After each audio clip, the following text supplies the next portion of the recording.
For 9 years, America laughed at Jethro and Granny. What you didn't see were the arguments after cut, the sharp words, the slammed scripts, the tension that never made it to air.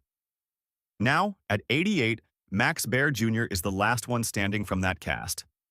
And when you're the last witness, the truth starts to matter more than nostalgia. Max was born December 4th, 1937, in Oakland, California, into a name that already echoed.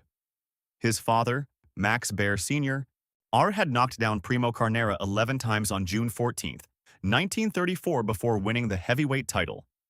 He lost it 364 days later on June 13th, 1935. But the legend was sealed. 71 wins, 13 losses, 53 knockouts. That kind of shadow doesn't fade. It stretches over a childhood. But Max Jr. didn't chase boxing gloves. He lettered in 4 sports at Christian Brothers High School, won the junior title at the Sacramento Open twice, and later served as a medical technician at Gunter Air Force Base. He earned a business degree with a philosophy minor in 1959, the same year his father died. Think about that timing. Grief and adulthood arriving together. Acting came almost by accident in 1960. A studio executive saw him at Warner Brothers and offered $250 a week. He said yes. Small roles followed. Maverick, 77 Sunset Strip, Hawaiian Eye. It was training by fire. Then, in 1962, a lunch with Irene Ryan changed everything.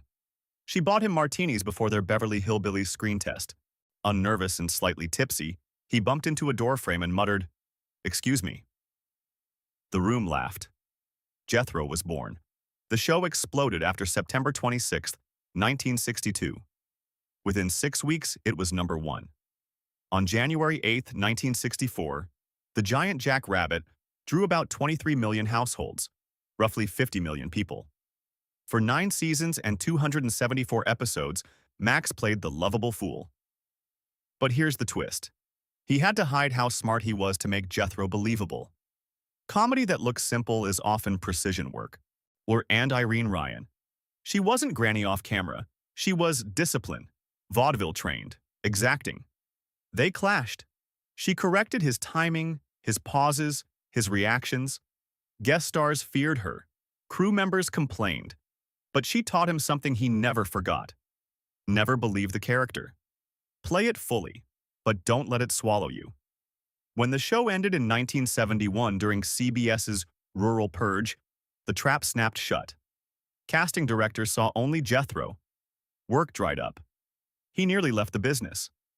Instead, he gambled $225,000 on Macon County Line in 1974.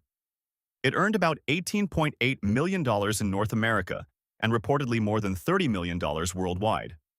That wasn't luck. That was hunger. Meanwhile, Irene pushed herself into Broadway's Pippin, earning a Tony nomination in 1973 before a stroke and brain tumor took her on April 26, 1973 at 70. She worked until her body wouldn't let her. That was her truth. Here's what Max understands now. Fame is loud, but craft is quiet. Labels stick, but they don't define you unless you let them. Irene's toughness wasn't cruelty, it was armor. And sometimes the person who argues with you the most is the one teaching you how to survive.